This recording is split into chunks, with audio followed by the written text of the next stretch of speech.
ইরানে মার্কিন হামলা ঠেকিয়েছে ওমান, কাতার, মিশর, সৌদি আরব। ইরানের সরকার বিরোধী আন্দোলনে হাজার হাজার মানুষ নিহতের দাবি করে আসছে পশ্চিমা দেশ ও তাদের গণমাধ্যমগুলো।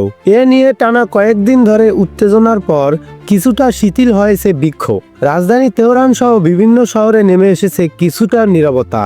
সহিংস আন্দোলনের শৈথিলতার মধ্যেই পাল্টাপাল্টি হুমকি আর হুঁশিয়ারি চলছে ওয়াশিংটন তেহরানের মধ্যে।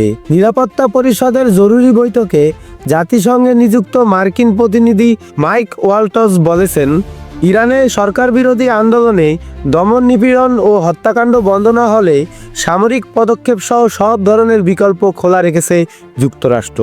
তবে ইরানের স্থায়ী প্রতিনিধি জানান, যে কোনো ধরনের সামরিক আগ্রাসনের জবাব দিতে প্রস্তুত তেহরান। এরই মধ্যে ইরানে যুক্তরাষ্ট্রের হামলা সৌদি আরব, কাতার, ওমান ও মিশর ঠেকিয়েছে বলে জানিয়েছেন। সৌদি আরবের একজন ঊর্ধ্বতন কর্মকর্তা বলেন, এই উপসাগরীয় দেশগুলোর জোরালো অনুরোধ ও মধ্যস্থতায় শেষ পর্যন্ত তেহরানে হামলার পরিকল্পনা থেকে সরে এসেছেন মার্কিন প্রেসিডেন্ট ডোনাল্ড ট্রাম্প। অন্যদিকে বিক্ষোভে অংশ নিয়ে গ্রেপ্তার 800 বিক্ষোভকারীর ফাঁসি কার্যকর স্থগিত করেছে ইরান। ট্রাম্পের প্রেস সেক্রেটারি ক্যারোলিন ভেলিট বৃহস্পতিবার মার্কিন প্রেসিডেন্টের সরকারি বাসভবন হোয়াইট হাউসে আয়োজিত এক বিবৃতিতে এ তথ্য নিশ্চিত করেছেন।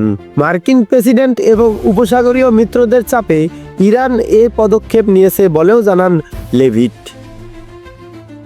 সৌরভ হালদার, কনভোকাল সংবাদ।